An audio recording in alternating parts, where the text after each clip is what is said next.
بتایا اور حضرت سلیمان علیہ السلام کے دربار میں کیا ہوتا ہے وہ بھی بتایا کہ جن حیوانات اور جانور بھی ان کے حکم کی تعمیل کرتے ہیں۔ ملکہ سبا ضدی اور ہٹ دھرم نہ تھیں، اس لیے انہوں نے اپنے آپ کو اور اپنی قوم کو ہلاکت سے بچانے کے لیے حضرت سلیمان علیہ السلام کے حکم کی تعمیل کی۔ حضرت سلیمان علیہ السلام کو جب ان کے آنے کا جو علم ہوا وہ بذریعہ وحی ہوا کہ وحی کے ذریعے ہی انہیں معلوم ہوا کہ ملکہ سبا ان کے پاس آنا چاہتی ہیں، ملکہ سبا ان کی خدمت میں حاضر ہونا چاہتی ہیں۔ آپ علیہ السلام نے درباریوں سے پوچھا کہ کون ہے جو ملکہ سبا کے یہاں آنے سے پہلے ان کا تخت لا سکتا ہے؟ ایک دیو نے عرض کیا، میں دربار کے برخاست ہونے سے پہلے لے آؤں گا اور اس تخت کی شان و شوکت میں بھی کوئی بددیانتی نہیں کروں گا، یعنی کہ اس کی کوئی چیز ادھر سے ادھر نہیں ہوگی۔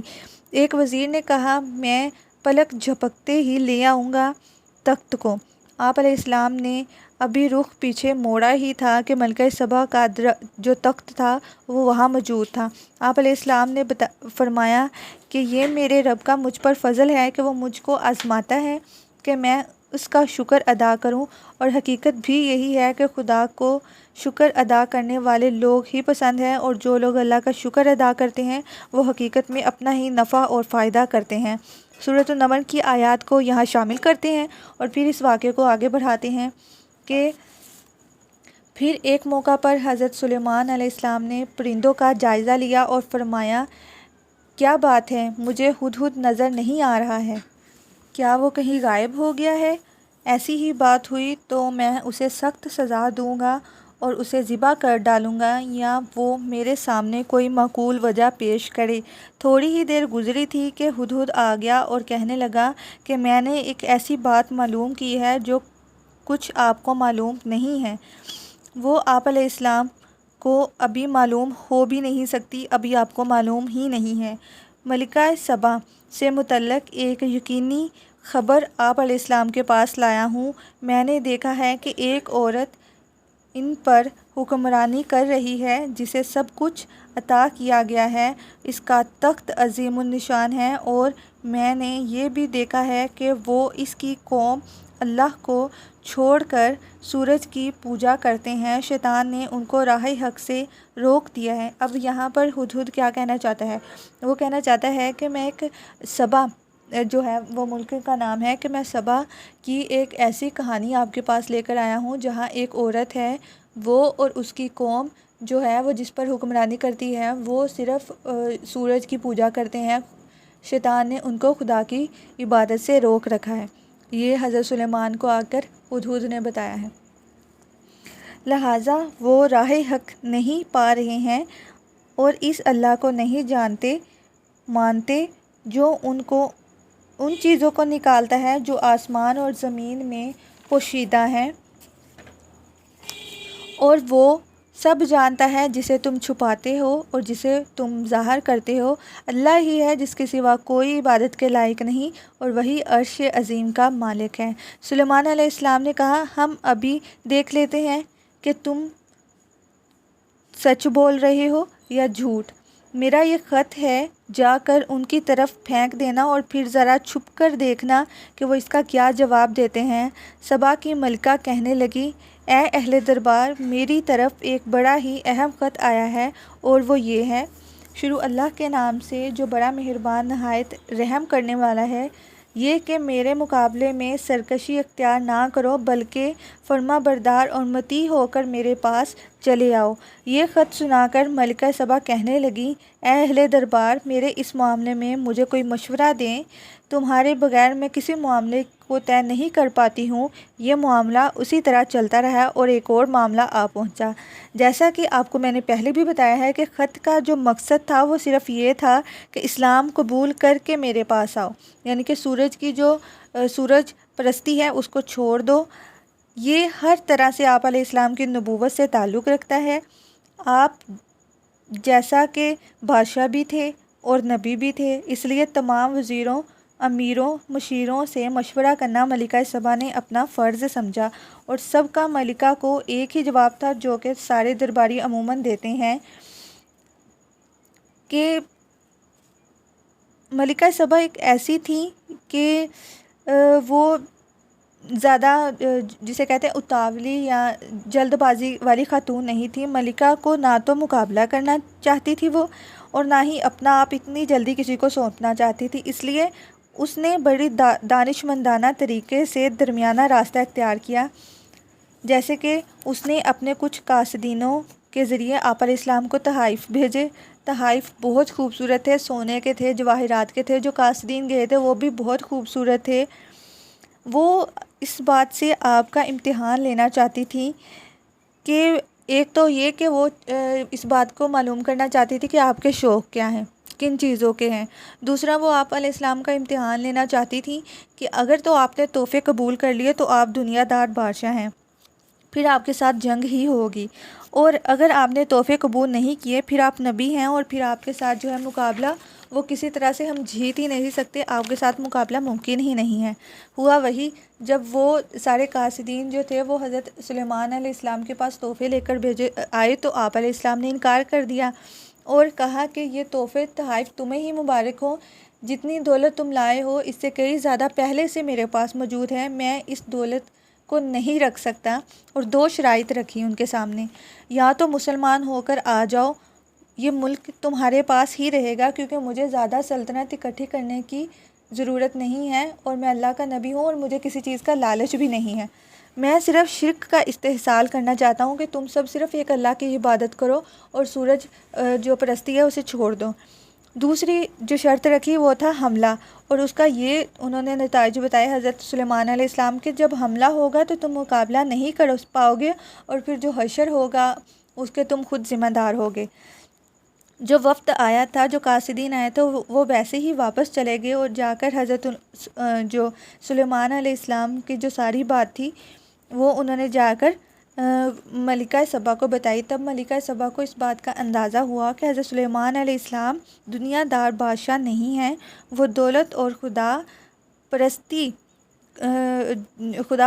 جو کہتے ہیں خدا ترسی کرنے والے ایک بادشاہ ہیں۔ اور پھر اوپر سے انہوں نے ملکہ سبا نے پہلے بھی حضرت سلیمان علیہ السلام کی خدا ترسی کے بہت سے واقعات سنے تھے، اوپر سے انہوں نے جو تحائف تھے وہ بھی واپس کر دیا، تو اس سے ان کی شخصیت پر بہت گہرا اثر پڑا حضرت سلیمان علیہ السلام کو لے کر۔ پھر ملکہ سبا نے ایسے پاکیزہ سیرت بادشاہ کے ہاں خود کو لے جانے کا سوچا، اور یروشلم میں حضرت سلیمان علیہ السلام کو اپنے آنے کی خبر دی۔ تب یہ بات جو قرآن پاک میں تھی وہ میں نے اب آپ کو بتائی ہے کہ اس طرح سے قرآن پاک میں سورۃ النمل میں ذکر ہے۔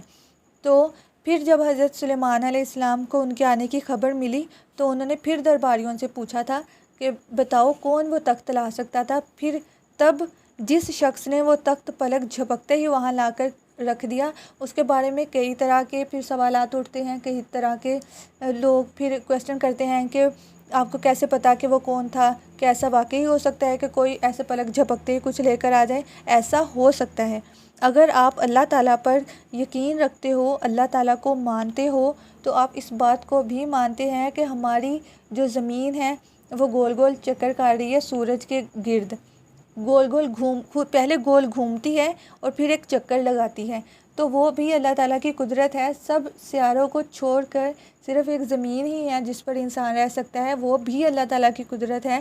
اب وہ شخص کس طرح سے تخت کو اٹھا کر لایا اپنے وزن کے مطابق، یا کس طرح سے وہ قرآنی علم تھا، وہ دینی علم تھا، وہ کون سا علم تھا، یہ اللہ کو بہتر طریقے سے پتہ ہے۔ انسانی سوچ کے اعتبار سے یہ بہت اعلیٰ ترین بات ہے، انسان کی سوچ وہاں تک جا ہی نہیں سکتی جہاں سے اللہ تعالیٰ کی جو رحمت ہے وہ شروع ہوتی ہے۔ تو اس بارے میں قرآن پاک میں اس بات کی تصدیق ہے کہ جو تخت ہے وہ ملکہ کے آنے سے پہلے وہاں موجود کیا گیا تھا، اور وہ دربار کے ایک شخص نے ہی کیا تھا، اس کا نام آصف قرآن پاک میں بتایا گیا ہے۔ اگر آپ اس کو تفصیل سے اس واقعے کو پڑھیں گے تو آپ کو ساری سمجھ آ جائے گی کہ اگر قرآن پاک نے ہی اس کی تصدیق کر دی ہے تو اس میں کسی قسم کا کوئی بھی کویسچن جو ہے وہ باقی نہیں رہتا۔ اب ہم بات کریں گے جب ملکہ سبا دربار میں آ گئی تو حضرت سلیمان علیہ السلام نے کیا کیا۔ حضرت سلیمان علیہ السلام نے جب ملکہ سبا نے تخت دیکھا تو حضرت سلیمان علیہ السلام نے ان سے کویسچن کیا، کیا یہ تمہارے تخت جیسا نہیں ہے؟ تو انہوں نے جواب دیا کہ ہاں ہے تو میرے تخت جیسا، لیکن اس میں کچھ تبدیلیاں کر دی گئی ہیں، یعنی کہ انہوں نے کویسچن جیسا ان سے پوچھا گیا تھا الٹا اسی کا کویسچن بنا کے انہوں نے پیش کر دیا۔ تو یہاں سے حضرت سلیمان علیہ السلام نے ان کی ذہانت کا اندازہ لگایا۔ اب بات کرتے ہیں نیکسٹ حضرت سلیمان علیہ السلام نے کیا کیا۔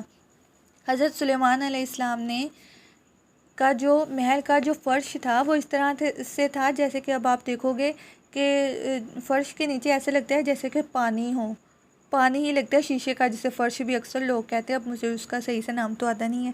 تو وہ والا فرش تب حضرت سلیمان علیہ السلام کے اس دور میں بھی ان کے محل میں لگوایا گیا کہ دیکھنے والوں کو ایسا ہی لگتا تھا کہ یہ پانی ہے اور ہم کسی پانی میں ہی اتریں گے ابھی۔ تو تخت جو دور تھا وہاں سے دروازے تک کا جو سفر تھا اس کے دوران وہ پانی والا فرش تھا۔